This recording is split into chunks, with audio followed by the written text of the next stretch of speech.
Well, good morning. Good morning. It's okay. You guys have to wake up. Good morning. Good morning. Wonderful, wonderful. Well, I'm Shan Cooper, and in my day life, I'm actually the Vice President and General Manager for Lockheed Martin Aeronautics Company based here in Marietta. But when I really want to have a really good time, have a meaningful day, I work with the folks at GPE. I'm the recent incoming chair, and I tell you, I'm just delighted to be here. And you may be asking, well, why in the world would you want to take the time to serve as the chair of this wonderful organization? For a couple of reasons. First of all, education is my personal passion. I really do believe that the world becomes a better place if we're able to educate our youth and really having a profound impact on their lives. That's the one thing. And this was an organization that had that in common, that I had that in common with. The other thing is that I really wanted to be a part of an organization who were considered thought leaders in the work that they do. And clearly GPE does exactly that. I also wanted to be a part of an organization who really had a real passion, but also a real caring about our children and our youth and the education system at large. And I found that working with this organization and working with these wonderful people. And so I'm very proud of that. And I'll have to tell you guys now, this is my first official outing as the chair. So you guys have to make me look good so the board doesn't fire me, okay? All right? So we're going to have a good time today, right? Wonderful. Well, we've got some very, very special guests here. We've got thought leaders at the national and the state level. I really wanted to just pause and really recognize a very special guest, and that is, I want to welcome Eric Hoff. Eric, would you stand so we could applaud you? Is he in the building yet? Oh, there you are. Eric, welcome, welcome. Just so you all know, Eric serves as the Senior Director for Advocacy and Leadership Development for Policy Innovation and Education Network. And he's here joining us today, so we're very delighted, sir, that you would take the time to be with us, so welcome. And actually, I want to welcome all of you. Again, as we're talking about today's topic, I found today's topic interesting for several reasons. Now, in my day life, I get to work with a lot of engineers and a lot of scientists. So as you imagine, what do we love? Data. We can never quite get enough data, right?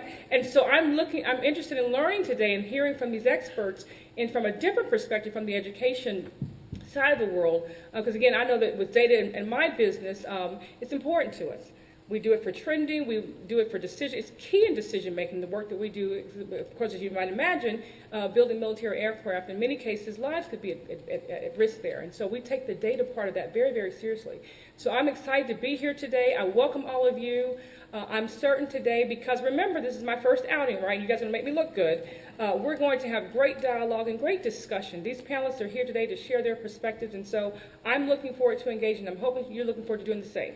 And so at this time, I'll get off stage and I'll invite Steve Dollinger, our president of the GPE, to join me here on stage. Steve, good morning. Welcome. All right, well, good morning. We at the Georgia Partnership we're blessed to have leaders like Shan. Since I've been here for, over a decade already, we've had a long line of great leaders. Just recently, Paul Bowers of Georgia Power, Ann Kramer when she was with IBM, Robert L. Brown, Phil Jacobs, David Ratcliffe, a line of great leaders. And that helps us. It helps us keep focused. We get the passion you see from Shan and other leaders to think about issues sometimes a little bit of a different way, but also they are very interested in how they can bring value and help us with our reforms in education in Georgia. So we are lucky, and Shan, thank you for accepting the challenge to be our next chair. We have a great program today, as she said. We're excited to bring focus to this issue, not just in the last decade with the partnership, but my previous experience as superintendent. We have wallowed in a land of not having the data that we need, and we've complained about that over and over. But we're on the front now in Georgia, and that's a good thing. We're a leader across our country in having a good data system. But we want people to know more about that, not just where we've come, but where we are and where we're going. And you're going to be able to hear about that today. But before we jump into the program, let me walk you through the packet like I always do, so you get a little bit of a feel for what's there and why the information is there. So if you would look in there, please. Of course, the agenda, and you can see what's going on with their program today. I'll come back to that in just a minute. You'll set that aside. We don't take the time to give long introductions, particularly when we have a program as packed as it is today with national and statewide leaders and school system leaders. So the long bios are in your packet. That's the second set there. So read those as you can and see the background. It's impressive. that our speakers have. We try to bring you the best thought leaders and practitioners that we can. That's a piece. Behind that is information about the Georgia Leadership Institute for School Improvement. I was involved with them both as a superintendent and right after I came to the partnership following my predecessor, Tom Upchurch, who helped develop this organization. And it's so neat now, 10, 11 years later, to see how they are leading leaders, teaching leaders to be better leaders across the state. And they were a point person in the partnership of this program we're going to be talking about, the Data Utilization Project. And background about them is in the packet. Just a couple quick things as you look over this later when you have more time. As you come down about two-thirds down the page, look at that big number, 14,813 leaders that they have touched across our state. And then you come on down over on the right side, and 94% of those 14,000 people like the experience, the training that they had with GLSI. So if they've been GLSIfied, it's been good for them and for their school district. Next is a one-pager that GLSI put out about this data utilization project. This was on the forefront, but you can see what was intended there. And again, as you read this later and you have more time, you'll pick out some pieces. Just quickly, at the end of that first paragraph, the purpose of this was to improve college readiness and completion. That's what this is all about. It's like the governor's Complete College Georgia initiative that has us all focused on, after we were working so hard and continue to work on improving high school graduation, now our challenge is to improve our college completion rates. This project was involving 10 districts, so you're going to get a good sample. We brought people from around the state who are involved in this project. But again, the last couple of lines, developing systems to support teacher utilization of data, monitoring the utility of that data tools, and supporting improved teacher practices. We know the most important piece of improved student achievement is having great teachers. So the part of this project was to help improve teachers' practices. On down, the next paragraph at the end, continuous improvement of reports for leaders and teachers to use to make data-informed instructional decisions to lead to increased student learning. That's the bottom line, increased student learning. And then the beginning of that next part is just a little bit about the partnership. GLSI was partnering with the Alliance of Education Agency Heads, and you can see who they are. Amy Mast is here today, who leads that organization. So having those people together is unique across the country. Not many states have all those agency heads coming together to knock down barriers and make efficiencies that we really can help that whole birth-to-work pipeline run more smoothly. The next piece is from us to give you some more information. This program is being taped today. It'll be up on our website in just a few days. You can see how you can get there. But then there's two other pieces. I'll be showing you a brief 2-minute video to kick this off in a minute. That's already on our website. And then there's another really interesting piece. It's a little longer, 7 minutes. The Data Quality Campaign produced that, but it was really in recognition of Bob Swigum and the great work he did in finally getting us across the goal line and having a statewide student information system. But we're lucky we've got Bob Swigum live today. But when you get a chance, you might want to go back and look at that video. It really is impressive. The next piece down is you can see the code, the QR code there. We have our next class of the Education Policy Fellows Program. I hope you may have picked up some hard copies out there, but if electronic will work for you, you can do this QR code and get to our electronic application. We're just finishing up our class. It's a program, it's around the country. I think about 12 or 14 states have an Education Policy Fellows class. Ours is a little different. It's not just educators. It's business, government, education, community leaders who come together one day a month for 9 or 10 months. They just came back from their national conference in D.C. where all the states come together and then they can share and network. But it helps a lot of people to be there, to grow, to learn more about education policy, but I think they help each other as they come together with those different voices. So you may want to think of who you would nominate or apply yourself to be a fellow. And then lastly, we are going to be announcing in just a few days the schools that we'll visit for the 21st annual bus trip across Georgia. You can hit this QR code and see our theme this year, where we're looking at business involvement and that birth-to-work pipeline, and we've got some really interesting schools that we'll be visiting. Next is the list of the people who are in attendance today. Of course, we always have a few people who don't make it the last minute, and some people who come in who didn't register, but basically, this is a group of people who are here today, and you can see, kind of like our Policy Fellows program, we have a real diverse group of people who join us for these meetings. And then lastly, if you're not on our distribution list and you'd like to be, just fill out this form and leave it up at the desk when you leave today, and you'll be on the distribution list to get announcements of these kinds of programs, our new publications when they come out, our electronic blasts, and so on. Okay, back to the program. We talked a little bit about this. I can remember back when Kathy Cox was our state superintendent, she worked to get a deputy superintendent who would lead us to a statewide student information system. As Shan said, you can't do business in any sector, whether it's in aeronautics or engineering or education in the classroom, if you don't know the areas that you need to focus upon for improvement. And you don't really know how much you're improving with certain strategies if you don't have that data to give you feedback. Well, after several deputy superintendents and millions of dollars, Kathy Cox finally hired Bob Swigum, and he was able, as I said, to be able to deliver this for us. It's a great tool for us. It's very important for you to understand how that tool is available now to teachers, to help instruction for kids, how it's going to help parents support kids at home, help principals to help their teachers. It really is a good program. But before we get more involved in that program and then get even more specific about how these 10 school districts were able to use that in their communities, let's take a step back and look at the national perspective. I want to tee up a video for you that will kind of set this in place for just a few minutes. As I said, this is on our website, and Dana's going to help me here, that you can go back to later, and we hope you would share this information. Part of the partnership work is communication, and of course, good communication is two ways. Then when you spread that and can go across our state, people are more knowledgeable, and you can share the experiences here. Let's take just 2 minutes and look at this video, please.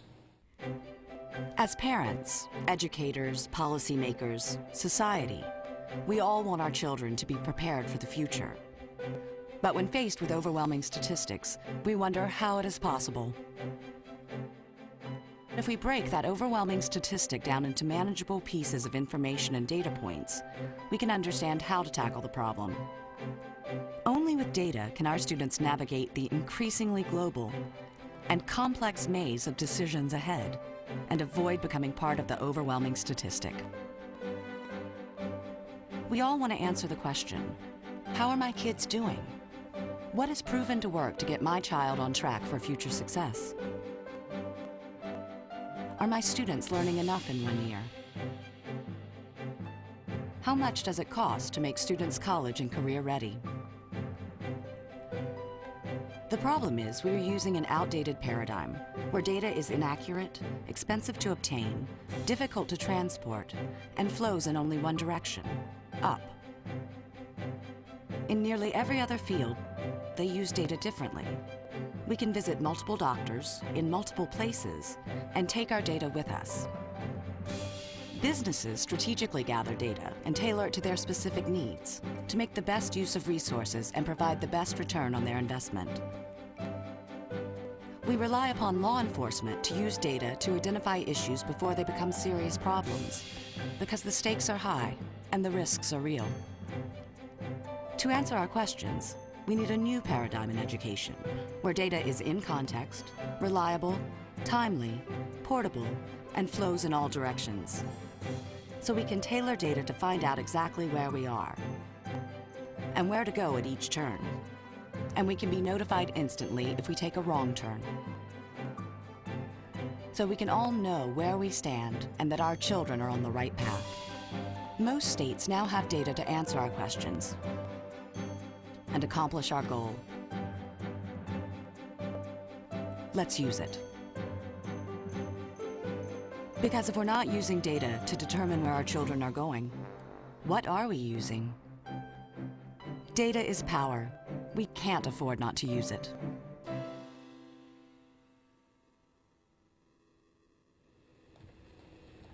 Data is power. It's really interesting to see them say we have to know where we are and where to make the right turns.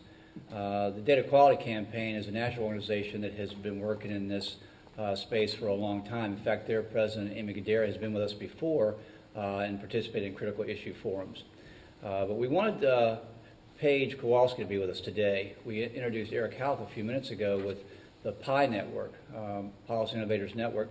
We are a member of that PI network, and it's really beneficial to us to go to these national meetings to understand and learn more from other policy leaders across the country. I've heard Paige speak at those meetings, and we were anxious to get her, and we're glad that she had time on her calendar to come today to share the big picture. What are the policies that enable good data management? What about the statewide center information systems? So please give a warm Georgia welcome to Paige Kowalski.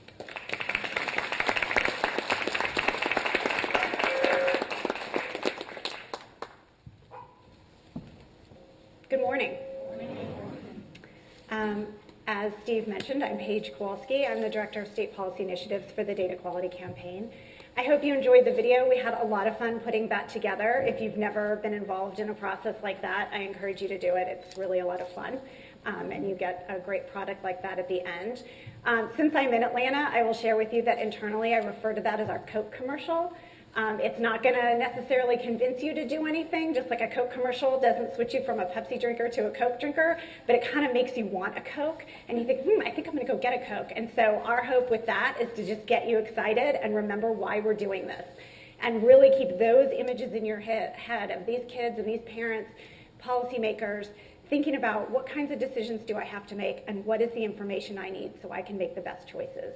And that's really the messages that we want in your heads, and not so much thinking about systems and IT and bits and interoperability. That's the how we get there, but that's really the end goal of all of this.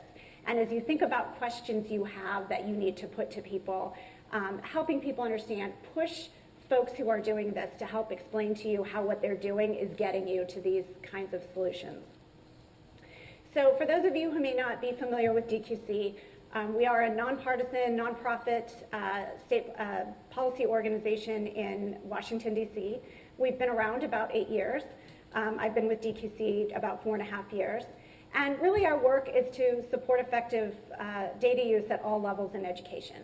We work with state policymakers. So I've been fortunate to work with all these great folks in Georgia for several years now. But I work with all 50 states in D.C. And Georgia is definitely one of our data leaders, and it's always a pleasure. I think I learn more from Georgia than Georgia learns from me.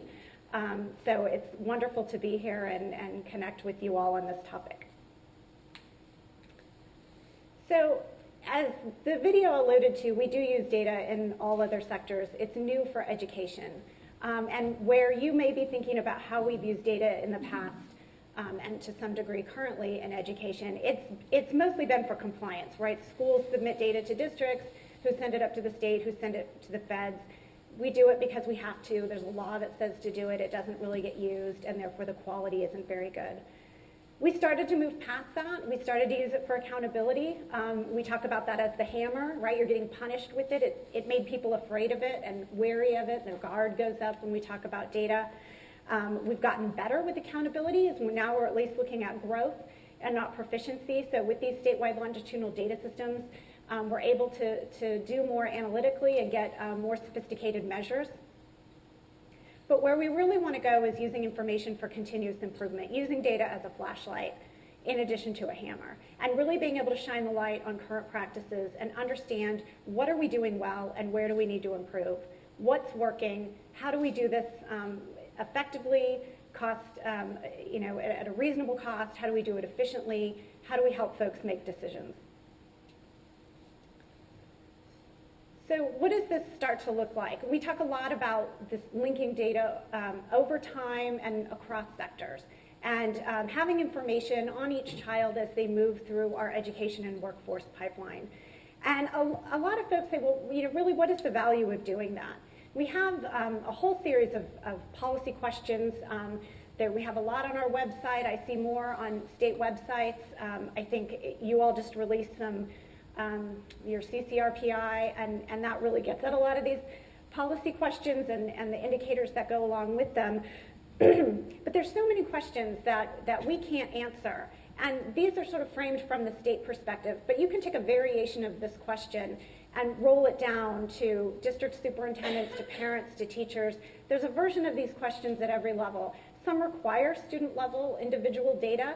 A teacher needs to know for their specific kids, but some are very high-level aggregate across the state, by county, by congressional district, however you want to break down that aggregate level data to start to look at trends and information across states. So in when we launched in 2005, we launched with a roadmap for states that we called the 10 essential elements of a statewide longitudinal data system, and we surveyed annually on that. And we'd gotten to a point where states had bought in and were building these data systems. There's federal grant money that was out to support states in that effort. In 2009, we released state actions that we wanted states to think about putting policies and practices in place that would start to leverage that data for continuous improvement. As of our last survey in 2012, no state had all 10 yet. We don't expect them to be there yet. I've listed the 10 actions on the right. The ones in red are the ones that Georgia has. The ones that you're missing are the hardest pieces of our agenda. You're missing the link to workforce, although I know that is being worked on. So once that's nailed down, you'll have 1 on 5 providing that longitudinal data to parents, which is a huge reach for states. Parents are not a stakeholder audience that states have a lot of experience engaging with. So this one has been, you can see only 5 states have this. And to what degree they have it is open for debate, but I know that is also being worked on. And then building educator capacity, helping our teachers and principals use this information that's coming out of the system is our biggest lift nationally. They just haven't had access to this, and we know that teacher preparation programs often don't focus on this. And if they do, it's more assessment data. It's not thinking through value added and growth measures and early warning systems, attendance data. So we're thinking about more sophisticated ways to build data literacy. But we've come a long way, and the progress is real. And we know that folks are really embracing this at the top, at the parent level, at the PTA level, educators. DQC has 100 partners at the national level, representing every constituency that you could possibly name, whether it's the governors or the school chiefs or the state boards or the school boards or the unions, or if you name it, they are our partner, and they believe that data is a huge piece of the solution for everything we're looking at. In 2005, when we launched, the average state had 4 or 5 of those 10 essential elements. In 2011, when we last surveyed on this, the average state had 9 or 10 and had committed to build all 10 through the stimulus funding. In 2009, when we launched those 10 state actions, only 8 states were reporting that they were using state funding to build their data system, and this is the most exciting thing. In 2012, we had 36 states reporting that they were using their own state funds to build their data system. And this was huge and a little bit shocking for us when we got this number in. If you think about state economies and state budgets and resource allocations, particularly in education between 2009 and 2012, the fact that folks at the state level were committing resources to this is incredibly meaningful. And there were still federal dollars flowing during this time, but states have really embraced this as their responsibility and their obligation to provide educators and families with this information. Getting this information out to people, that's the hard part. So collecting it, which is something people, we've been collecting data forever. And we hear this all the time, data rich, information poor. Getting it out, that's the tricky part. So in 2009, we had 17 states getting at least 2 reports out to the public that had longitudinal statistics. This is pretty low lift, right? A cohort grad rate, that's a longitudinal statistic. So the fact that in 2009 we're only at 17 is pretty meaningful. And now we're at 42 states that have at least 2 reports out there with this kind of data. So if your state is reporting a college enrollment rate, a remediation rate, a cohort grad rate, a dropout rate, any kind of growth data or value-added data, that's all because of these data systems, and you can't get that information without a statewide longitudinal data system. So moving forward, the hardest part of all of this work is changing the culture around this. It's changing our minds and our hearts when we think about data and how we're going to use it. And it's getting people to really embrace this idea of continuous improvement and this flashlight. And where we've been in the last few years is this blue part up at the top around enabling these state conditions. We know we need leadership across P20. It's something we've worked really hard on with states. We know we need policies in place that support this, and we need resources. We need funding, we need training, we need infrastructure.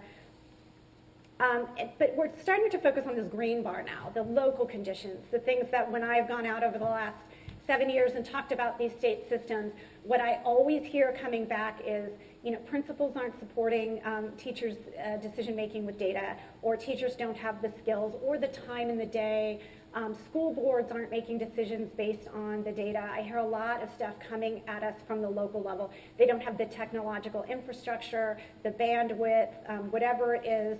They can't access it, it's not actionable. So we've gotten to a point where we can start to address this green bar and these local conditions. And you'll see more from us over the next couple of years about what this looks like and how we can start to get there, and how we'll be putting out recommendations for states. Now that they've built it and put in those state policies, how can they really start to support this work at the local level?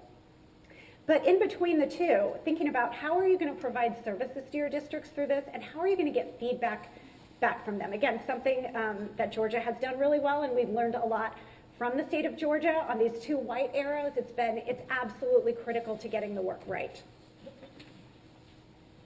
So the role of the state, I hear a lot of folks talk about, well, how can the state really do this? And is this really the role of the state to provide information? Isn't that the district's responsibility? And where does the district fit into all of this? So there is a role for everybody to play, and this isn't taking the district out of the equation at all. It's really more about finding what's the appropriate role for every stakeholder, and how can you start to do this with some efficiency and some scale and provide the specific value that the state can provide and the specific value that the district can provide. So thinking about equalizing capacity across districts. So every state has their Chicago or Austin or Gwinnett or Atlanta or Miami. Everybody's got these big high capacity districts that have research departments and resources and grant funds and all this great stuff. But then everybody's got those lower capacity districts. Some are rural, but some aren't. Some of it's funding, but and where they may lack capacity, it's different. Sometimes it's money, sometimes it's skills and training, sometimes it's the technology.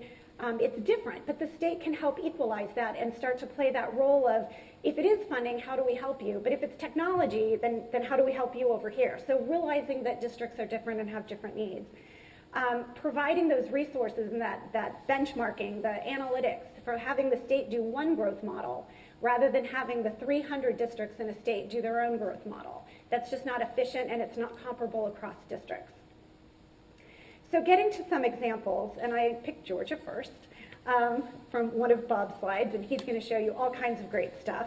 But what Georgia was able to do that nobody had done at the time, we're always looking for the next Georgia, is get the information from the state to the hands of the teachers through onto their laptops.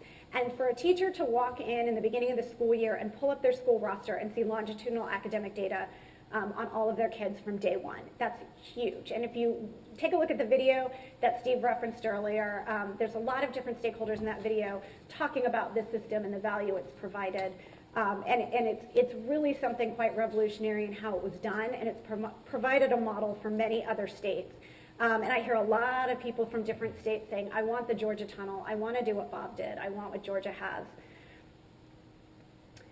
From a P20 level, we've got some great dashboards. Some of this is just getting the visuals out to folks to show what it could look like. In Maryland, they've approached their P20 data system in thinking about both stakeholder and purpose. So you can come at it through the policy question. You can come at this through, you can see there's different portals at the top, whether you're a parent, student, policymaker, researcher, educator. But then it gets to these sort of policy questions. And obviously, if you're a parent, you don't have a policy question. Your questions are a little bit different and more specific to your child and your school. But it's a way to start showing the value of this information and with helpful resources on the side. This is an example of what not to do in a slide. It's very text heavy, but I wanted to get the story out of really what this looks like at the state level and how we can start changing this data culture. Kentucky is a great example of how they've done this. They've had a real commitment to data at every level. They almost sort of created the high school feedback report and what our thinking is on that information and its value and the role of the state in providing that with linking K-12 and higher ed data and getting that information back to district superintendents and school principals to help them understand their programming and what kind of outcomes it's leading to. They've built their system, they created the reports. Their legislature has allocated a fair amount of money to this over time. They just recently, a couple months ago, passed a new law that created the Kentucky Center for Education and Workforce Statistics. I encourage you to take a look at this website. They've got a lot of great reports on there. They just launched a kindergarten readiness report that's kind of the equivalent of the high school feedback report, but at that early childhood level. And it started a lot of great conversations already around the state. And they were really thinking about how do we go out to our stakeholders in the field and understand how is this information being used? How do we make it better? What does timely mean? How do you need the information? When do you need it to make the decisions you need to make? They've seen some pretty dramatic increases in their post-secondary enrollment and decreases in their remediation rate. They don't attribute it 100% to this information, but they do think it was a key driver on moving those numbers. So when you think about collecting this information and getting it out to stakeholders that have never had access to this kind of information before, we start to have these concerns about privacy, security, confidentiality, which are three completely different things, by the way. They all have different obligations and different roles. Security is more like what the bank does with your money, and how do they really keep it secure? How do we know that the person behind us in line at the ATM isn't going to come and be able to jerry-rig the system and take our money out? Privacy is a little bit more complicated and really gets at those policies and procedures and protocols in place on who has access to data and why are we using it, why are we collecting it, and what are we doing with it, what is the purpose of it. And so the goal of this is to really be very smart about how can we effectively use this information and really maximize it for all those reasons laid out in the video, and then how do we minimize the risk, and how do we protect privacy. They're not mutually exclusive goals. We can do both, and we do both in every other sector. It's very important to get folks who are collecting data, whether they're at the school, the district, or the state, to be thinking about what those policies are and who needs to be engaged when they're developing them, and how do we communicate out what this looks like. And just being very clear about why we're doing this work, why are we collecting this information, why is it linked, and then who has access. As I mentioned earlier, the DQC does survey states every year. We survey through the governor's offices. On those 10 state actions. Those actions are really P20 workforce. That's why we go through the governor's office and no longer the state education agency. And we do prepare a report that will look a little bit different starting next year. But for now, it's a 2-page report by state. We have all the national information in every state. All the state information is all on our website. This is the Georgia State profile. And it's a great place to start a conversation, whether you're at the local level or in the business community or higher ed or sitting down with your state policymakers about where are we on this, how are we using this information, and how do we move forward. And just some questions for you to be thinking about. How do we help educators use this information? How are policymakers using it to better allocate resources? How are we supporting our lowest districts? And most importantly, again, at the end of the day, getting back to the video, do our parents have actionable information about their own kids and their own schools in order to inform decisions about their kids? So I wanted to leave you with this last visual. This is my son's bedroom. This is the box that sits under the bunk beds that holds all of their report cards and progress reports and artwork. It's really a jumble. Since they were born. They're 6 and 8. And it's all meshed together. I didn't even separate it by kid, let alone organize it or put it in binders by grade or year or what have you. It's just under this bed, and it's bursting. I'm going to have to get another one.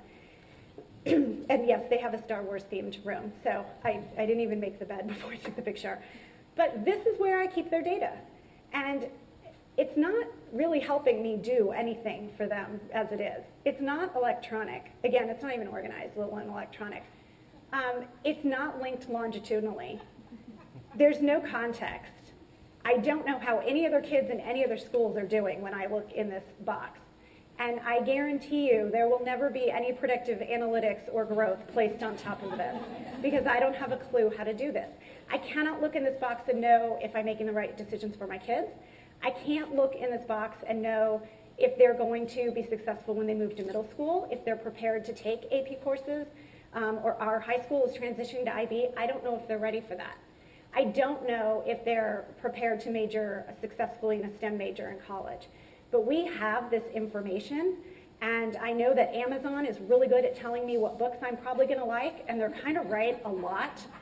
And somehow Facebook knows what shoes I want over on the side. So while it's creepy at the same time, it's also incredibly helpful. And it helps us narrow down the world of 10 million books down to about 100 I might actually want to browse through on Amazon. It helps me make a decision. It doesn't tell me what the decision is, but it narrows down based on all the information out there. And that's what I need. And we know that there are analytics that can do this. And we just have to work together at the state and the district and the school and teacher prep and higher ed and workforce and business and come together and figure out how to turn this information in this box into something that's going to help people make decisions.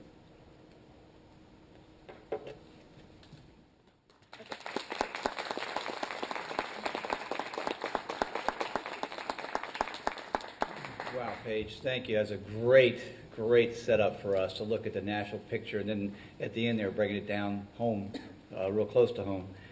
I love her conversation about continuous improvement.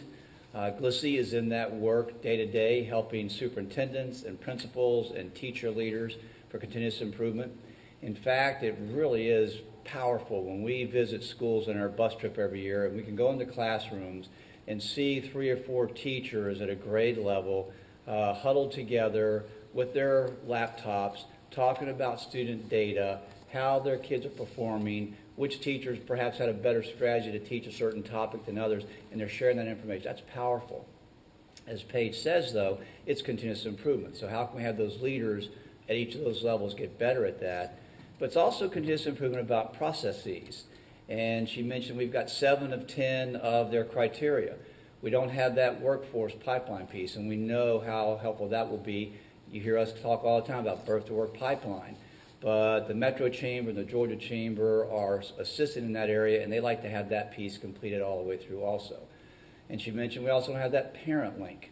But Bob Swigham's going to be able to show you with the program, the pieces that he's put together, you will be able to envision how that's going to roll out through the portals and the tunnels we'll be talking about in a few minutes. So you've had slides and you've had video. Now we're going to actually venture out into the internet. Kelly Pardo, who's a business analyst at DOE, is going to assist Bob in that. So if Kelly, you could come up and get this started. And Bob Swigam, if you please, give him a welcome also. Bob?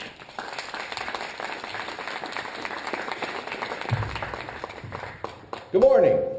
Whoa. Kelly's going to drive for me because I'm really not allowed to drive the technology. I screw it up every time I touch it. So I'm going to stand way over here so I'm far away from it. Before we get into the demo, what I wanted to do is tell you how incredibly valuable DQC was when I first got here. I come from the business world. I didn't really know much about educational data. And I stumbled across DQC and actually found all these tremendously helpful insights into data, collections of data, reports on data, and tips on how to utilize the data. I still, to this day, in that folder that I carry with me all the time, is the current DQC tips on the actions and the elements you should be collecting, because I use that as part of my strategy on how to drive stuff. So I can't tell you how valuable that was when I first got to Georgia, and continues to be. So when I got here, one of the things, the first day I started my job, Kathy Cox sat me down and said, "Hey, Bob, we just got this grant." And I didn't know what grants were either, but I said, "Great, what's a grant?"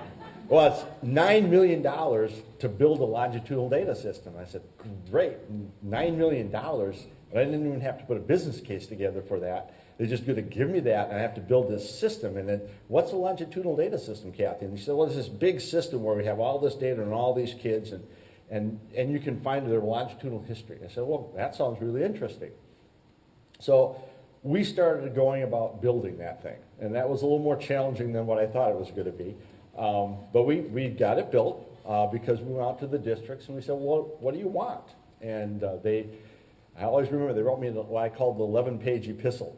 It was 10 pages of what they didn't want and 1 page of what they did want. Pretty much they didn't want the state to get involved with their stuff. But what we found a way is to help them by giving them back data they had given us. It's interesting that most people don't understand that The historical data that schools have is down in a paper vault, usually in the basement or in some storage room. They don't hold their electronic data. They get rid of it because it costs a lot of money. So every year they take last year's data and they delete it and they rely on those paper files and they just use the current year. About 175 of the 185 districts do that. About 10 districts have enough money to save that online. So what we really did is when they send that data to us at the state level, we have to save it because we use that for reporting to the federal government. Now again, it's all aggregated. No student level data ever goes to the federal government. We aggregate it to the school level. We send it to the federal government. That's what gets us back about $1.6 billion in federal money. So we have to keep that data, but we have it at the student level data in the state. We have all the data that the district sent us. So what we're able to do is take that 10 years worth of data and give it back to the districts. So all of a sudden, those 175 districts who didn't have a historical perspective, now all of a sudden could see 6 years worth of history on their students. So here's a teacher just walked into classroom, had 100 new students that they've got to start on. If they wanted to know if there was an attendance problem, what did they have to do before? Go down to the vault, pull 5 records, look up the records on each one of those kids, create a little spreadsheet, go put those 5 back, get 5 more, because usually you're only allowed to have 5 records at a time. And actually create that file. That's how they would know if there was an attendance problem. Now, with a click of a button, they know. So I'm not going to go into a big demo of the LDS system. I'm going to focus on the high school feedback report.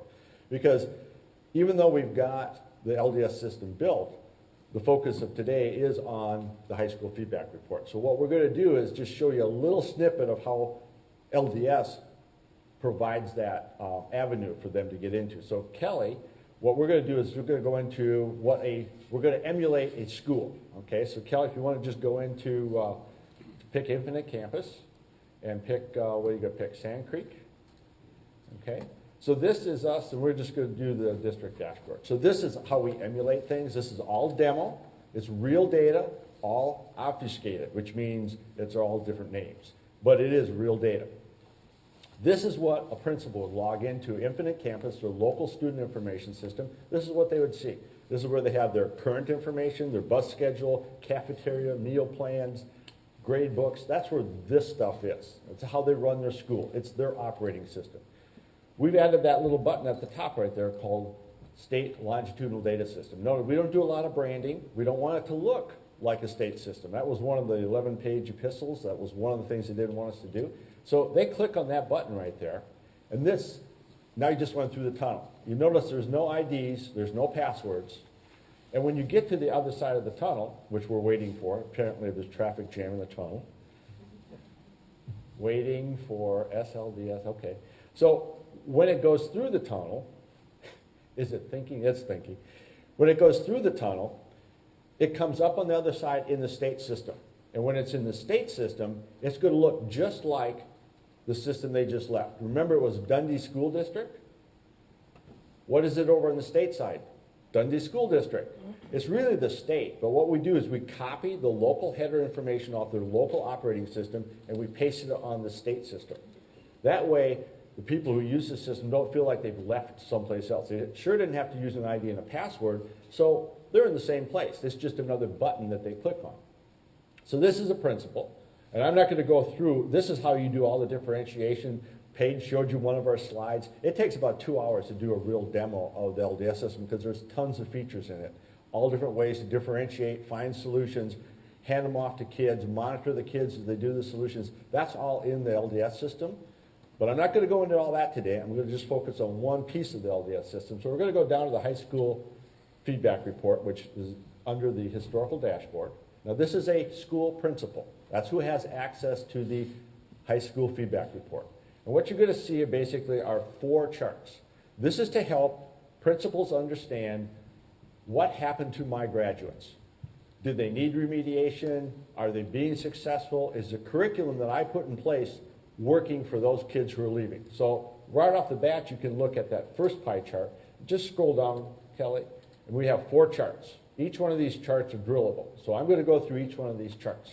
And I've got a timer over there who's going to tell me when I'm almost out of time. So you go back up. If you click on that first one, It's basically a chart of people who went to college and people who did not go to college for that school, okay? And then this rolls up to a district level. It's done at a school level. You can see the different filters up above there where you can pick the years, you can pick the schools that you want. But I'm just going to look at one school, and let's just pick 1 year, Kelly. Let's go up and pick 2008 so that we can just look at 1 year's worth of data. And you'll see as soon as you do that and do reports, it'll change the numbers around because that was looking at 5 years worth of history. And I'm just going to look at 1 year worth of history. And what I want to do is I want to understand, you can see the percentages changed a little bit, but if I want to understand who went to college, I can go click on that 70%. And this is all drillable. This is how all LDS works. We try to show you a dashboard at a high level. If you see an area that looks problematic you want to drill into, you just click on it and it'll take you down into that. So here's where those students went off to college. You can see that the different colleges, now this happens to be Effingham County. And so they're down, you know where Effingham is, down by Savannah. So you're going to see a lot of the colleges down there. And you can see the colleges they went to. You can see the number of kids. You can also, if you scroll over a little bit, Kelly, there you go. You can see that we give you all of your subcategories. So you can actually see which kids and which subcategories went. And you can actually click on those blue dots and actually drill in and see which students went where. So we can actually take you down to the student level. But this lets you look at the colleges that they went to, and for the first time we have the technical colleges as well as the universities. So this really helps the school principal, guidance counselor understand where are my kids going. Okay, so that's like the first chart, and you can keep drilling down, but I'm going to go back up to the dashboards. 5 minutes.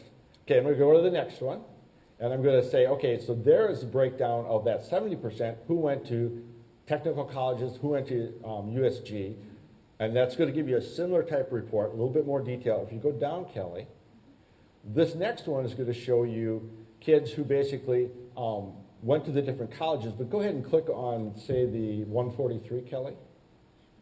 Yeah. So this will help guidance counselors because what it'll do, it'll start giving you some ratios of the kids who went to these colleges. There is the number of kids who went, but the average grade point average and your average SAT. So now you've got some kind of understanding. If you want to go to East Georgia College, you better have at least a 2.2 and a 644 because that's the average of what it takes to get in. But if you want to go to Georgia Institute of Technology, you better have a 1270 because that's what it takes to get in. So these are things that guidance counselors ask for to help them. And again, you can drill into those blue ones and actually see the students and see, you know, how they're doing in school. So go back up again, Kelly, to that last box. I'm glossing over a lot of the detail because I have only a couple minutes left. So that last one is probably the one that they like the best, and that shows remediation. So of the kids who graduated in 2008 from that particular school, you can see the number who graduated, you can see the number who didn't need remediation, and then you can see the ones who need remediation in math and remediation in language arts, both in your technical colleges and in your universities. And if you want to see those 18 kids who need a remediation in mathematics, you can actually click on that 18. It'll give you those 18 kids. It'll actually show you how they're doing. So this is the, well, I must have clicked on the wrong one. So it should have went to the remediation button, Kelly. I must have asked you to do the wrong thing. The 18? It does not bring up the 18 kids? No? It should bring up the 18 kids. This is the full list. By colleges and remediation. Oh, it shows, okay, I'm sorry. And that one goes to all the colleges, and then you have to click on, I'm sorry, click on the 27 to get to the one I'm talking about. That shows you all the colleges, but if you want to actually go into the kids, you can click on the button there. And we've got 2 spinning circles. Wow. So there's the kids by quarter, what they're doing as far as GPAs and enrollments and SAT scores, but this is actually allowing principals to see where the kids are doing, how they're progressing, the kids who need remediation. So jump back up.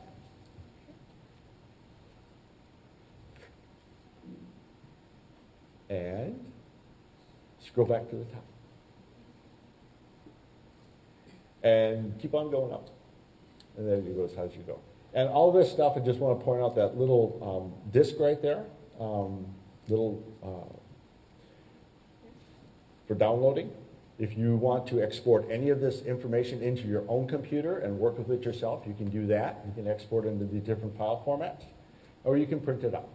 So that is essentially the high school feedback report. And I know I'm not supposed to take questions now. I'm supposed to go sit down, and then we're going to have a panel discussion. So thank you very much. That's high school feedback report.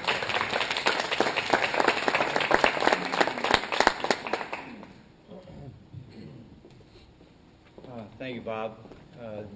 Now you've had a national perspective, and in that perspective, Paige told us where Georgia sits, and we're doing pretty well there. It's nice to be doing so well in one area.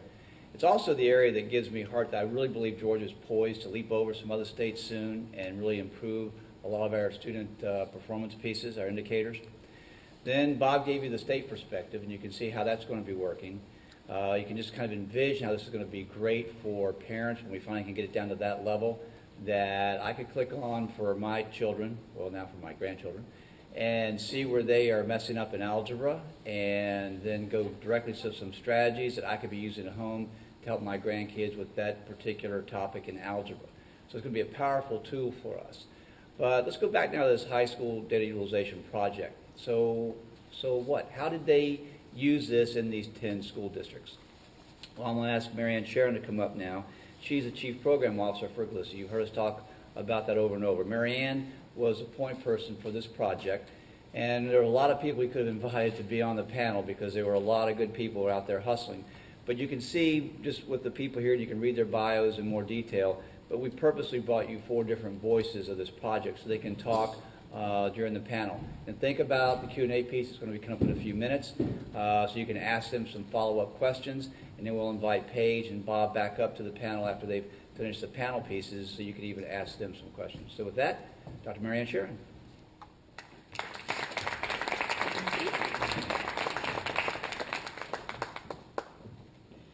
Good morning. Well, as we've heard from Shan this morning, who can make good data-driven decisions without data?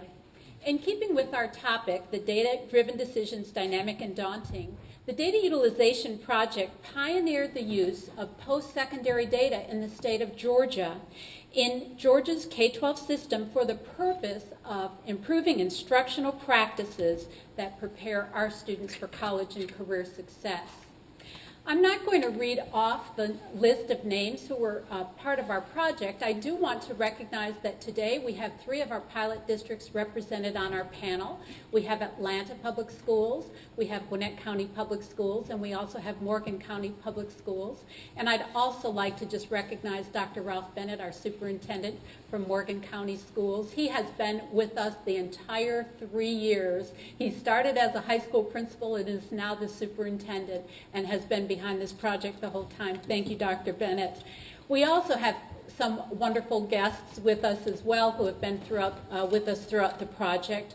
As Steve mentioned, Amy Mast has been with us, Kristen Bernhardt from the Governor's Office, and we've had many, many partners from the Department of Education, the USG, TCSG, we've had private colleges, we've had an ad hoc and attack committee, and these have been our advisors throughout the program, and then we've had our esteemed colleagues from GPEE, and these these members who have served in the Technical Advisory Council and Ad Hoc Committee have been our support and our voice and our guidance as we've gone through the project.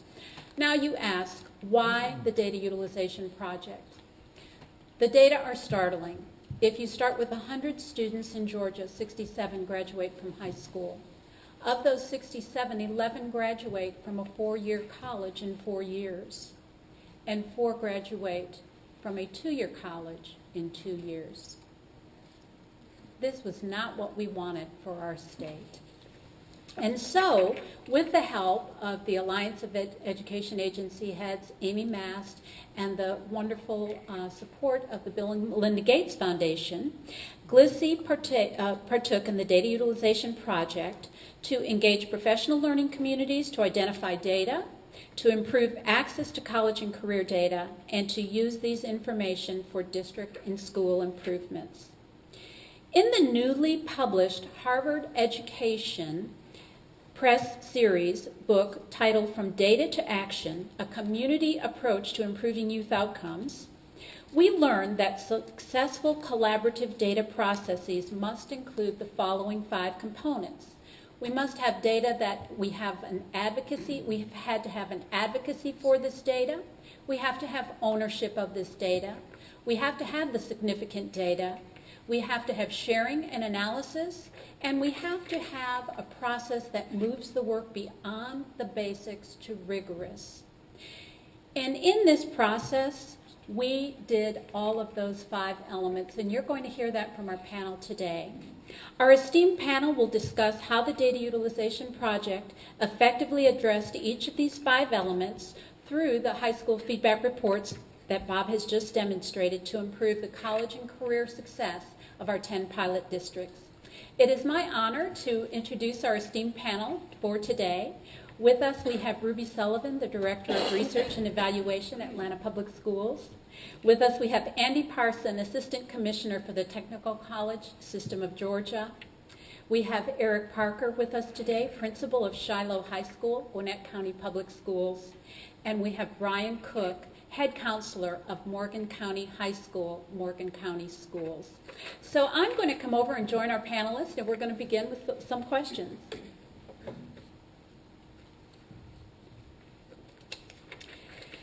So panel members, I'm going to address a question to one of you, and then feel free, someone else who might want to join in, please feel free to do that. As we mentioned, as Steve mentioned to our audience, please jot down your questions that you might want to ask our panel members or our featured speakers earlier today, and we will have question and answer session after the panel questions. So Andy, I'm going to start with you and talk about advocacy, because that was a huge piece. Who in the organization of the Technical College of Systems of Georgia advocated for improving the post-secondary data that was available not only for Georgia's K-12 school systems, but for Georgia's P-20 institution? And what was this charge? What was this sense of urgency? TCSG's Commissioner Ron Jackson has been a strong advocate for this initiative as well as many other data sharing initiatives at the state level. And so, as Bob alluded to, TCSG had not provided high school feedback report data to the K-12 schools in the past. And so when this opportunity arose, it was something that Commissioner Jackson jumped on real quickly. And so we were very excited to be a part of the Data Utilization Project. And really, it takes an initiative like this to bring together all of the right people as well as the resources. That was something that was missing in the past, but the Data Utilization Project enabled us to do that. And so Commissioner Jackson was very much a strong advocate, very open and transparent and accountability driven. And so we were glad to be a partner.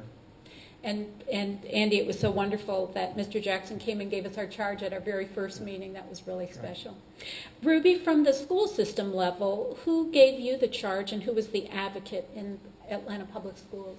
Similarly, our superintendent, Mr. Davis, being that he's from industry and had a long history of using data to inform his work, as he came in as a non-educator, trying to unpack and understand the work that we were doing, he was really the driving force behind not only having better access to more accurate data, but also how do we get it in the hands of practitioners in order to support their decision making. That's just part of who he is as a former engineer, and so he really has pushed the district into that direction. Great. We're going to talk about the ownership of the process, because as we've had all these different partners, there was definitely different ownership of this process. The Data Utilization Project, as Andy mentioned, it proved to be an outstanding collaboration. And I'm going to ask Eric to talk a minute about the role that you observed your school system playing in helping us develop these high school feedback reports so that these data were accessible, usable, and accurate. So Brian, you want to share that with us? I'm sorry. Eric, why don't you start, and then Brian will hear from you as well. Yes, ma'am. We come from a very data-rich county. We have a lot of data and accountability systems in place. What this tool allowed us to do was really to better monitor and track our high school graduates and where they are. And that was always an unanswered question. As much as we have a rigorous curriculum and focus on high school graduation, there was always a question of how well are we doing once our students leave our school and our district. So we definitely look forward to looking at the data and monitoring the data and looking at the trends and drilling down to where our students are and how well we're doing and some things that we can do differently at the school level, and sharing that data and that information with our teachers and our staff to ensure that we're putting the proper support mechanisms in place and doing some things differently based on the success of our students post-graduation. So that, in conjunction with the collaboration during the meetings over the course of this project with our other school districts and other partners, was very beneficial as well, being able to collaborate with other principals and other districts to learn at the same time as looking at the data and putting the different things in place that we can take back to our school and enhance the learning at the local school level. Thank you, Eric. Brian had a unique perspective. He was one of our few head counselors, and we really valued his expertise and opinion. Brian, when you came into the project as a head counselor, what were some of the things that you knew in your role of head counselor that you needed for data to be accessible, useful, and accurate?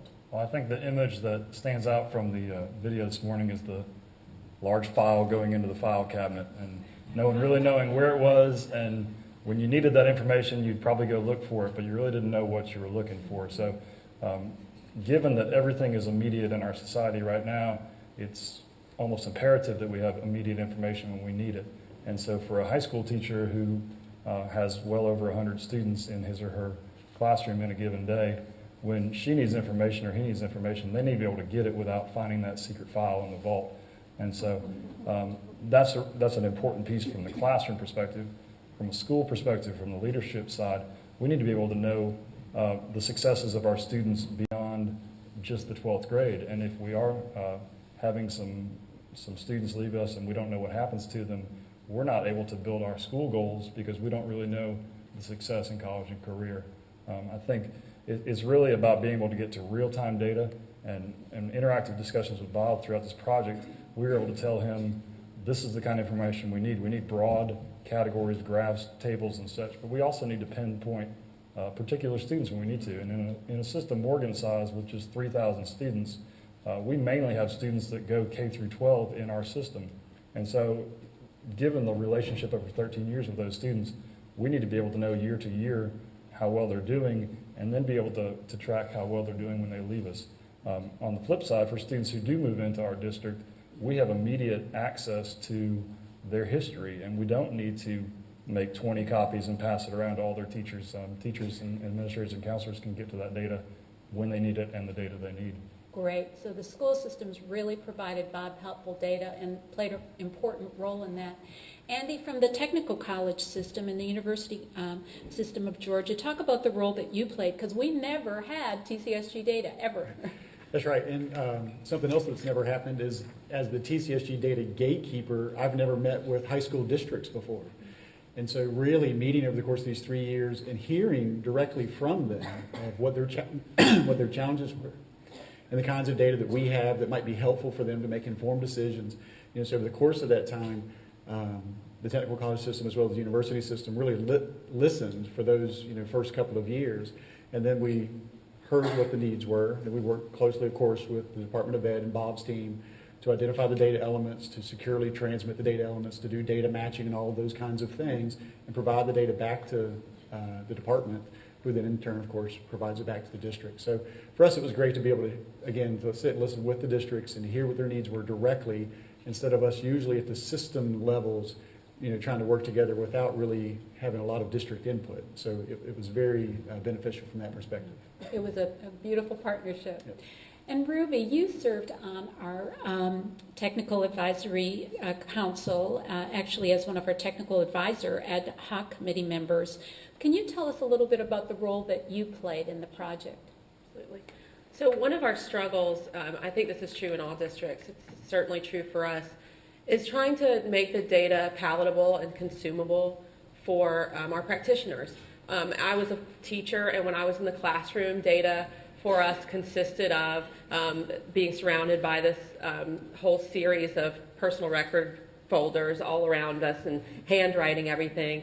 So trying to take these these huge big data, as people are saying these days, and translate them for teachers and for principals and for counselors, such that they didn't have to be analysts to be able to interpret and understand the action that needed to follow the data. So trying to help to translate the views such that they could become actionable findings. So that's one of the roles as a part of the Technical Advisory Committee that a few of us served.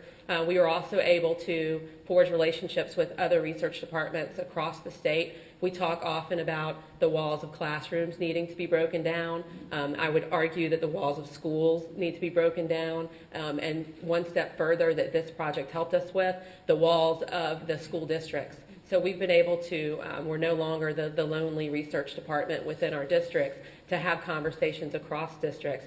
And we're beginning with working with Bob and the support of Bob to understand what the data are telling us about our risk factors for our neediest students, our students who aren't successfully exiting our high schools, those who we are losing along the way. We're beginning to try and understand how we're losing them, when we're losing them, and getting the appropriate interventions in place such that our schools can get them back on track.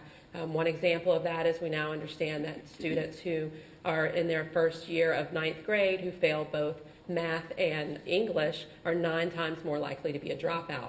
We didn't have the data before to be able to unpack it in a way where we truly could pinpoint this group of students, where their risk factors were, provide that information back to the counselors, for example, or to graduation coaches to turn those data into action. And it's the power of these big data in education coming together and then translating them for our practitioners so that we can better use it for action. Great. And that takes us right to our next question, and that is the significance for obtaining the data.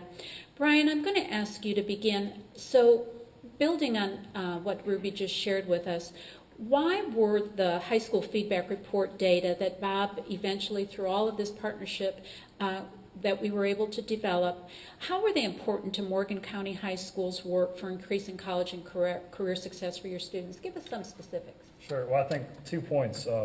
One, the technical college information was really vital to us. We've seen in the last decade our number of students going on to technical college basically double from what it was 10 years ago. And without access to those students' information, we were really just kind of getting a partial view of what was going on. The other piece, I think in schools we often change our goals every year, perhaps every few years, and we don't have any longitudinal data to know whether those goals are helping anything, and it may be just time for a new shift and a goal. So being able to track these students, especially with the remediation that might be needed in college, be able to look at that as groups and as individual students, that can help us to build better goals in terms of literacy or any other initiative that we might pinpoint is important based off of that information. Great. Eric, you kind of have an interesting story. You started this project as a middle school principal, and now you're the high school principal. So how did this significance of this data have an impact on you as a high school principal, a new high school principal? Absolutely, and I think it's on 2 fronts. One is that, as mentioned earlier, from a college readiness standpoint, it definitely helped us to identify, looking at the data, the trends, and where our students needed to go as we opened up equity and access to our higher level courses with AP and starting the IB program that we're 2 years in now, that International Baccalaureate program. But it helped us to know where our students were going once they left and bring that back to the school level so we can better support and identify students going into those higher level classes and increase that rigor in our curriculum that we're offering. But also, as mentioned, being at the middle school level, it helped me when we started the project, looking at the data and knowing that high school graduation and college readiness, this didn't start in high school. So we were able to look at middle school students, as mentioned, knowing that with our 9th grade data and those indicators were, the risk factors were, really drilling down and working with our middle school and elementary school students with those early indicators and knowing ultimately what we need to look for, where they need to go, and then identifying those risk factors early and ensuring that we can advise them properly and working with our counselors and our middle school and elementary school teachers and counselors to ensure that all of our students were adequately prepared and college ready. Excellent, excellent. And I know we share this story with Eric many times. When we first started this project, there was a high school feedback report that the University System of Georgia provided for our high school principals only, and it was only USG data, and it came in hard copies. So Eric would get a report that was about 600 pages that he'd have to scour through, which would make no use. So this is really powerful, and the answer you just gave really supports that. The next one of the elements that we hear is really critical to partnership in sharing data is the solutions that come out of this. And Ruby, could you talk a little bit about some of the most important learning that you received throughout the project from the project partners? And did it change your approach to your own use of data in Atlanta Public Schools? Absolutely. Again, the ability to work across districts was key for us. We often do feel like in the research and evaluation world that we are alone in our district. So it was nice to be able to have conversations across districts to understand the different ways that each district, for example, Gwinnett County and Fulton County are very close with us, how they're using and interpreting the data. Two examples for us. First, at a policy level, when we were beginning to better understand the credit issues we had in many of our non-completers, we were able to use the post-secondary outcomes as a part of this project to understand that when we talked about credit recovery in our district and we presented the solution to the board for policy decision, that it wasn't enough just to go through credit recovery, but more than half of our students that were successful at completing and going on to University System of Georgia or technical colleges, more than half of them are requiring remediation. So for us, it wasn't enough just for credit recovery. We also had to build in remediation during the high school experience such that as they entered post-secondary, they weren't in need of the remediation anymore. We needed to remediate in real time. So that was one big finding that turned into action, and we were able to have a conversation with the board around that particular goal. And then the second example, data is an onion. We hear people talk about this all the time. A metric is just the number at the top. Knowing a number, I'm just going to throw one out there, 68 at the top, does not give you action. You have to begin to peel back the onion. Cohort graduation rates, for example, for us, for high schools. High schools are in a place where there aren't a lot of data to give high schools. There have not been historically. Common assessments aren't common in high schools. We look at these graduation rates and we stare at them, but what do you do about them? So these data began to help us see a better outcome. We were able to talk about progress and productivity of our high schools. We were able to look at if we align all of our high schools that have the like children entering as far as performance goes, and then we were able to see how they were graduating students, and then also of those graduates, who was doing a better job producing graduates that were going on to enter and successfully complete four-year our technical universities. So now we're able to have a different conversation, not just compliance around a graduation rate, but just knowing that number doesn't give us action. Now we're able to identify which schools, given the population of kids coming in being similar, are actually doing work that's better than predicted on both graduation rate and college going rates. So we're turning from compliance and turning more towards progress and productivity, and we would not have been able to do that if it hadn't been for the access to these post-secondary data. That third report is exactly the report that Ruby's talking about. It allows the district to line up every one of their high schools and then extract how those high schools are doing compared to like students. Fabulous, great. From a standpoint of the local school, Eric, how did it change some of the practices or add to some of the practices that you as a high school principal were now doing with your teachers? It definitely, having more data is definitely beneficial. As mentioned, going back to previous days, going from less paper to having things digital has been great. I was definitely guilty of having my office, my desk look almost like the bin of pages, underneath pages, son's bed.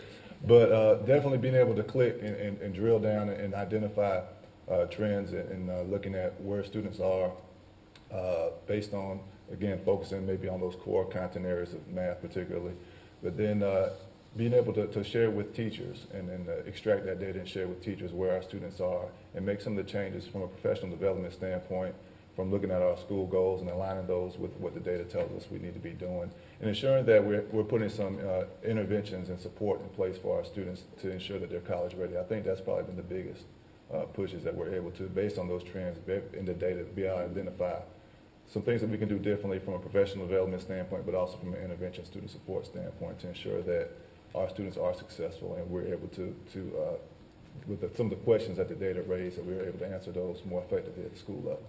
Yeah. And Eric, you remind me, teachers don't come to school wanting to do a bad job. They want to come to school to do the best. And so learning those strategies that other successful teachers are doing, or in Ruby's case, other successful schools are doing, is the key. That's incredible. Thank you. Absolutely. Andy, the last one of the 5 elements that we've learned from good data partnerships is moving the work beyond basic to rigorous. Now, you're in the technical college system. What challenges do you see ahead for the technical college system in being able to use these reports to impact college and career success, and for further training and support to the TCSG? Sure. There's benefits clearly on both sides. I think there's a lot of benefit on the K-12 side or the high school side. But there are several benefits on the post-secondary side as well. Like we said, the university system kind of pioneered this 14 or 15 years ago. So they've been in this game of the high school feedback. It's new, relatively new for TCSG. Just like the high schools, we have quite a few of our own accountability metrics, graduation rates, retention rates, and those kind of things. And TCSG and USG both are involved in the governor's Complete College Georgia initiative. And we're trying to get more of our students to graduation. We need to increase the number of graduates in Georgia between now and 2020 to meet workforce development needs. And so we know that time is the enemy for graduation, and those students that come in that require learning support or remediation, developmental support, whatever you want to call it, it takes them longer and fewer of them graduate.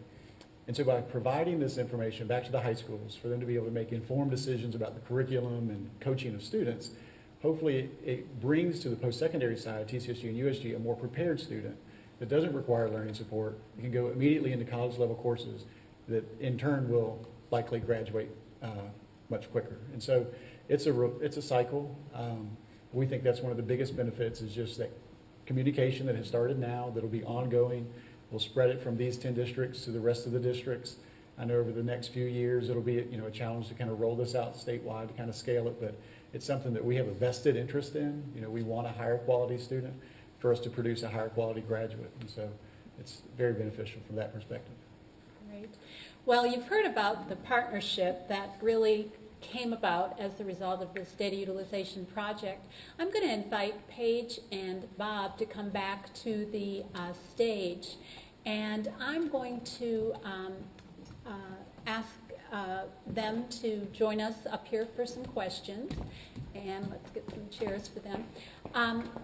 One of the things that I think we've heard from Andy from the technical college system that we've really never had the opportunity to have before is this impact of the colleges working with these high school and middle school teams and learning back and forth. And on the data utilization project, one of the beauties of the project was that each of our 10 district teams brought and included on their team a university or a technical college system partner. And as Andy said, this was the first time it had ever happened. Some of these folks didn't even know who their partners were, so we've been able to develop a very, very strong relationship within our 10 district teams with those partners as well. So we have time for questions and answers, and we have the wonderful staff of GPEE in the audience ready to take your questions. We can't see too well from here, but if you would raise your hand, and either Dana or Diane will come and ask questions. And please, if you would, tell us your name, the organization you may be affiliated with, and then also address your question perhaps to one of the specific panel members. I'm David Martin. I'm the director of the Georgia Council on Economic Education. And my question for anybody is, what is the challenge in dealing with high transfer rates in some of your schools? I know in some schools it's very, very high. And how do you deal with that in terms of data?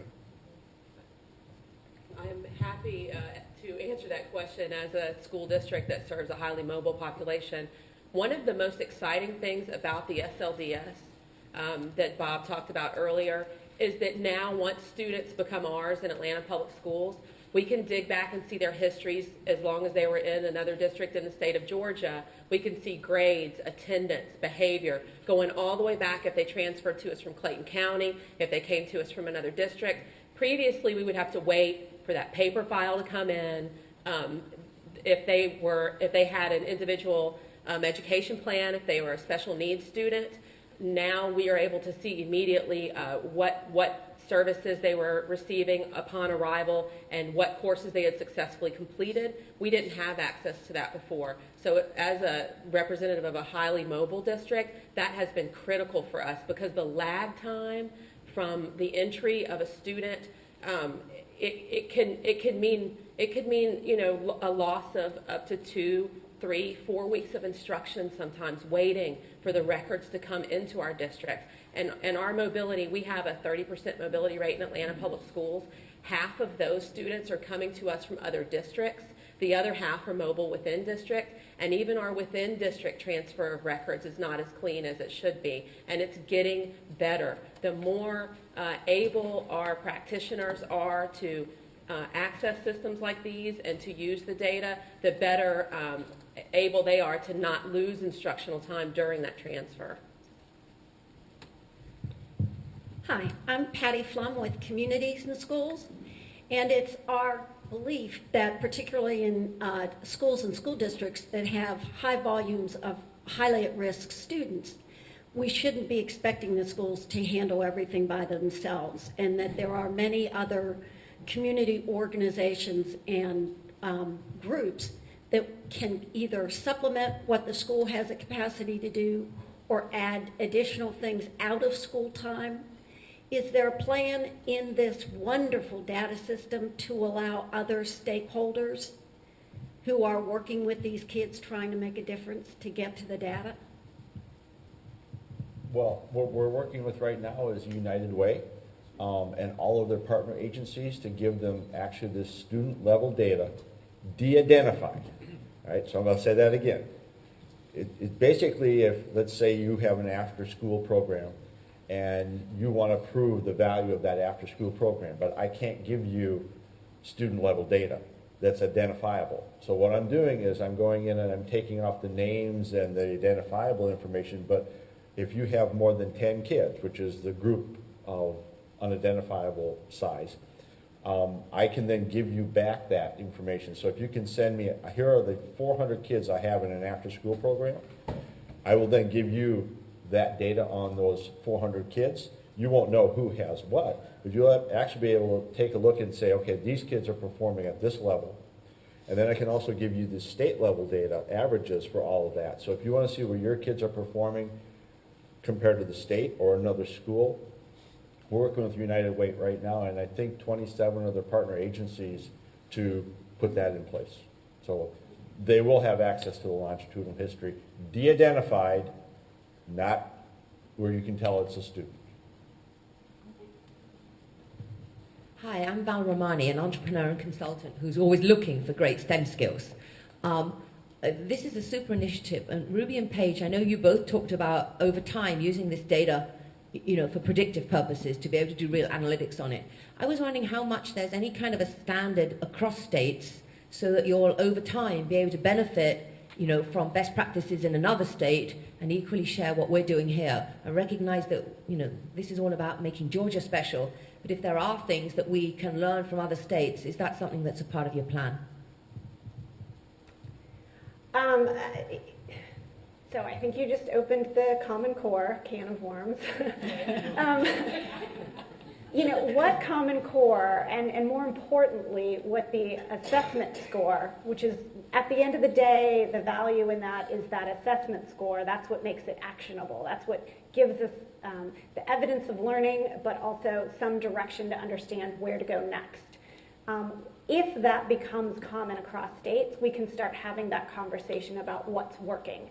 Now that we have sort of a common understanding of what we expect kids to learn, and then a common metric by which we're measuring that learning, then we can have that understanding and start to think about common metrics across, so a common growth model or a value-added model, so we can start to then dive in and say, well, what really does get us to proficiency in the 8th grade? What kinds of textbooks, and is it digital, is it paper, is it field trips, is it memorization, is it inquiry, whatever the strategy or curriculum or inputs it is, once we start to get some common outputs from it, we can start to map back and understand that, but that's a little ways down the road.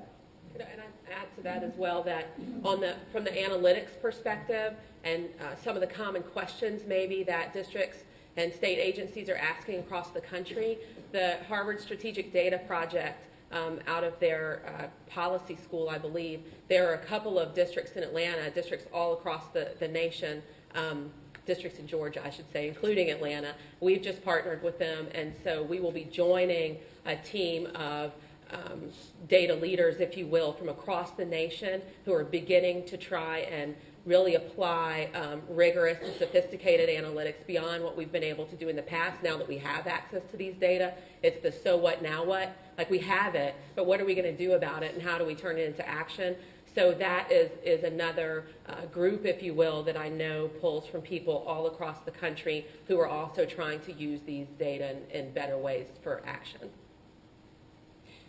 I think one of the things that we need to remember, and I look at Brian here and Dr. Bennett, and that the small districts in Georgia are doing amazing work. We had 4 relatively small districts in this project, and the availability of this data allowed them to do the work that was not only being done in Gwinnett and APS, but now in Morgan County. So this sharing and this transfer of information, so much great information came out of what was happening in Brian's district. Correct. And we don't, in a school system our size, necessarily have a data analysis kind of person. So that makes either no one in charge of it or all of us in charge of it, or those who are interested in charge of it. And we've had a lot of successes in terms of our student population and graduation rates and all sorts of things. And so I think I know we're a strong school system, but it's not enough for us to just celebrate the successes, because without this longitudinal information, we weren't sure how successful we really were. We knew how successful we were up through grade 12, and then it was, well, to close the book on that class and let's work on the next class. This system really allows us to see what happens for the next several years after they leave us, which will really enable us to get a better picture of our success rate. Hi, my name is Yolanda Watson-Spiva. I'm with the Project Grad Atlanta, and I have a question about the compatibility of this particular tool with other longitudinal systems, such as the National Student Clearinghouse, for example. So when we're talking about non-public institutions as well as non-Georgia institutions, being able to integrate data that would tell us a little bit more about where our students are nationally. We get, when we started this project, we found out that I think it was 92% of our kids who go to college stay in Georgia. And so what we did, first of all, was get the information from TCSG and USG to populate the high school feedback. Then for the privates and for the 8% who go out of state, we are getting a feed from NSC that will come into this. And so you'll have a complete picture of all students that are going not only in Georgia, but also outside of Georgia. And the time for that, Bob? Well, we have the file. We just have not put it in yet. We have to buy that file every year. And I'm pretty sure, if Amy's here, she could tell us. I'm pretty sure we have the file. We just haven't loaded it yet. So it'll be loaded by the fall. Hi, my name is Marlene Tillman. I'm representing, maybe I'll stand. I'm here today representing the Gwinnett Parent Coalition to dismantle the school-to-prison pipeline. And I'm curious as to how systems are using the discipline data that is also collected. Is it identifying risk and looking at how those discipline interactions affect students from the achievement side? And as well as, is the state also helping districts identify best practices in helping to minimize the impact of discipline? You're working on that work together. Ruby, why don't you answer that? So we have the luxury of recently acquiring an enterprise data warehouse, such that all of our data systems in Atlanta can talk to each other. As a part of that, we're building out dashboards similar to the dashboards that you've seen today, but dashboards that are reflective of each side of the response to intervention pyramid. So not just the academic side, but the behavioral side as well. So we're having conversations with schools right now about beginning to use the behavior data to, we know we have a disproportionality problem in Atlanta public schools. More African American males specifically are suspended. We want to understand in a school where discipline problems are occurring, at what time, so that then those data can be turned into action by the school principal. And then also understand if this behavior is occurring, what is the consequence that's being aligned to that behavior, and see if we can understand systemically where we may have, again, promising practices in some schools that are really lowering their suspension rate, and they're really doing a better job on getting students who are populating in the behavior system to stop showing up there, and maybe through mediation or what. We've got to first identify where those pockets of promising practices are. These behavior data help us do that. Then dig into, at the school level, not from our level, we can't sit and dictate what's going to happen, but go into some schools that are doing it well. We have some schools that are doing it well. We want to go in, find out what they're doing, understand those practices. That's whether it's behavior, academics, and then institutionalize those practices across the district for the benefit of all of our students. So we don't just have these pockets of success, again, whether it's behavior or academic. Hi, I'm Robin Suter. I'm with Editor JBHM, a professional development company. We can all agree that the data drives the instruction, and I was a little nervous because I did not hear much about the teacher engagement piece. The instruction begins in the classroom, and so if we don't change the adult practices and behavior, then the data pretty much will remain the same. So my question is, and I believe I did hear as far as the professional development piece from Mr. Porter, Eric, how did you all engage teachers in this process? Because I've heard only a small portion of it. And I guess specifically to answer that one, our district is going to utilize this tool this fall. There's still some things that we're working out within our county. So most of what we're using to engage teachers, we already have in place with our current accountability systems, and some of the data and analytics that I mentioned here, we still have and are using. You know, most of what we do is we really just drill down and analyze those trends and bring it back to the school level. So most of our professional development and teacher engagement, at least for me and speaking for my school, has been on the vertical basis. We focus more so in our core content areas, more specifically in language arts and math, and work vertically with our middle school and high school, and then with certain identified risk factors, we're working with our 3rd and 4th grade students as well. So in our cluster of schools, our 5 elementary schools, our middle school, and our high school, we've banded together to basically look at our data long term, look at the trends, look at our high school graduation rate and our post-secondary success information and data that we have, and really focus more so on those trends, and particularly in those 2 content areas now, looking at how, based on that data, where do we need to focus on, and basically really drill down to particular content standards, and are working with our teachers to differentiate instruction based on that data in those areas. Hi, I'm Margaret Brackett. I'm an independent consultant, and I've worked with school systems in Georgia. Sorry, I know you can't see me.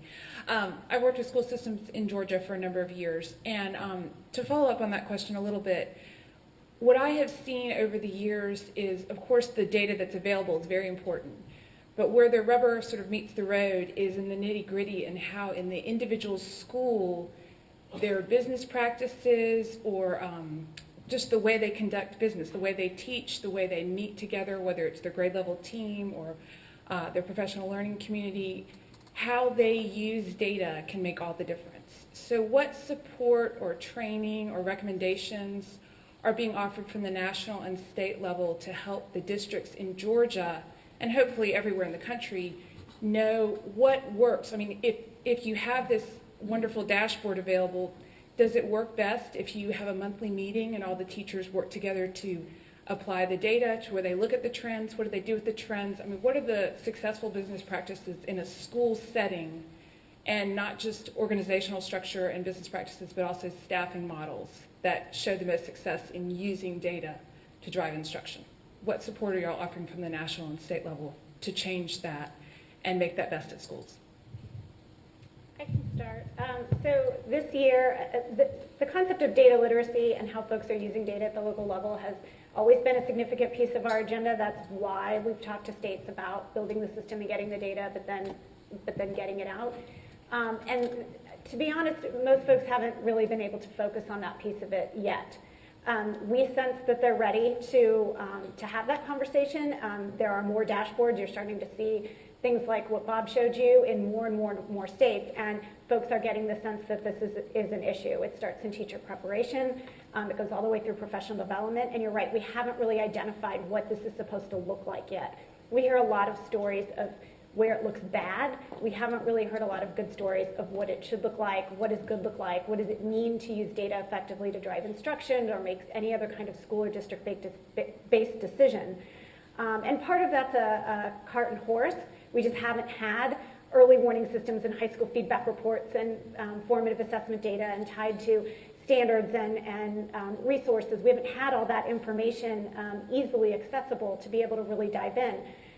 This year, DQC is launching sort of a mini data literacy campaign, and just at the national level, we've been pulling together basically any advocacy or constituency group in DC that is interested in teacher quality and educator effectiveness, and getting them to come together around some consensus around what is the definition of data literacy, what are we talking about.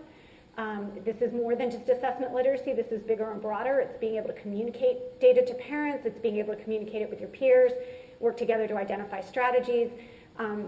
It will come with a call to action across multiple stakeholder groups.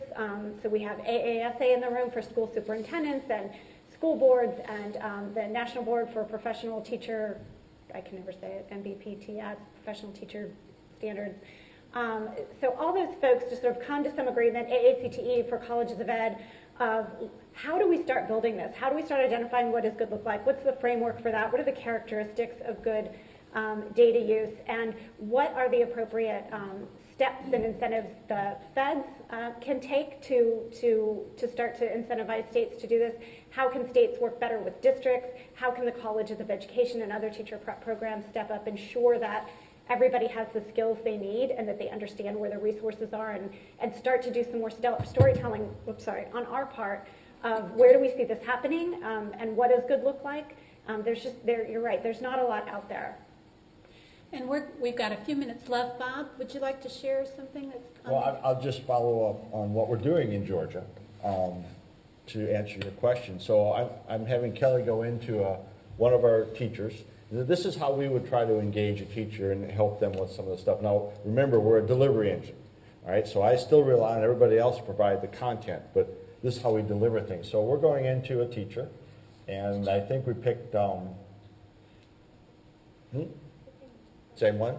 Roger Backus is not really a teacher's name, but it's who I always pick because it's an 8th grade math teacher. Nope, we're at the district dashboard. We have to go into... If you do that, you won't be able to go to technical resources. All right, go ahead. There's Roger.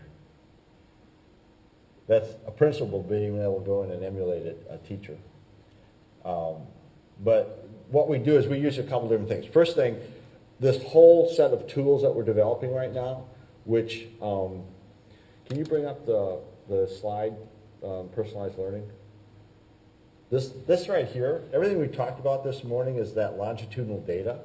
That's what we've talked about today, is differentiating with longitudinal data. But we're also delivering all those other boxes, and that's where you start delivering the tools to help a teacher and the tools to help a child, all with the end goal of a personalized learning environment for every child in Georgia. That's where we're marching towards. And if you look down below, that's where we're working on the teacher aspect. So we're looking at tools to help the teacher also improve to that 21st century learning to support the personalized learning environment. So what I showed you today was one little piece In fact, you can probably see on the dashboards that first little green, that's where the high school feedback reports are. But there's all these other tools. Now imagine taking all of those tools and putting it into a toolkit and delivering it to teacher prep programs. That means that every teacher coming out of a teacher prep program would be fully versed in these tools that are ubiquitous across the state. They hit the ground running, knowing how to use the tools and the data inside those tools. So we're working on that. That's one avenue. Another avenue is a collaboration tool inside of this tool called The Wall, which is a Pinterest-like tool. Their teachers can follow other teachers. So we're adding that collaboration where teachers can help other teachers. And then the last thing I'm trying to show you is it's called crowdsourcing, where we actually use teachers to vote on digital resources that we deliver to their classroom. And the good digital resources are used by a lot of teachers, and they give it a high star rating, kind of like an Amazon thing. They'll float to the top. The bad stuff will float to the bottom. So those are the three mechanisms we're using to try to help teachers with delivering some of these tools. Well, so first of all, I have this slide at work on my bulletin board.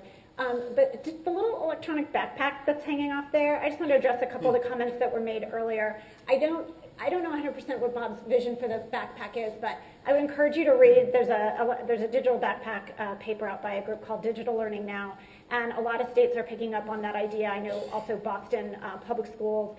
When Bob talked about the 400 kids and how he can give United Way or any other program de-identified information, obviously what's most helpful for that after-school program is identifiable information. And there's a lot of things to sort out over the next couple of years of how can we do that, who is it appropriate to do that for. In the meantime, a lot of folks have gone to this data backpack, and what it is it enables the family, it gives a virtual digital backpack of all of the students' information to the parent. The parent determines who has access to it. So so those 400 kids, those 400 parents or guardians can go to the after-school program and give them access to it. Now, unfortunately, you may only get 375 that actually do it, and it's the 25 kids you probably need to help the most whose parents don't do that. But at least it narrows our field of kids we need to solve some of these privacy issues for from 400 to 25. And at the same time, while solving that problem of getting aftercare programs and summer programs, the critical information they need on where the kids are in the school day, it gives the families the information they need, and it's all in one place. And most places are going to a place where kids can upload their own information so they can keep track of their awards and their sports and their activities and all of that great information, but then that comes all the way back around to parent data literacy. And how do we ensure that parents know what this information means and what it doesn't mean and what's available to them? So I just wanted to raise the backpack issue. The backpack, once we put it in, the bin under her son's will get put into the backpack, and she won't have to have the bin anymore. So. I can get rid of That's my why you fire developed hazard. it. Panelists, thank you so much for your expertise, for your commitment to improving the college and career success of our Georgia children and our children in our nation. Paige, thank you so much. Our sincerest thanks to Dr. Dolinger for his incredible team for allowing GLSSI the opportunity to share our story of the Data Utilization Project. Shan, we're going to turn it back over to you.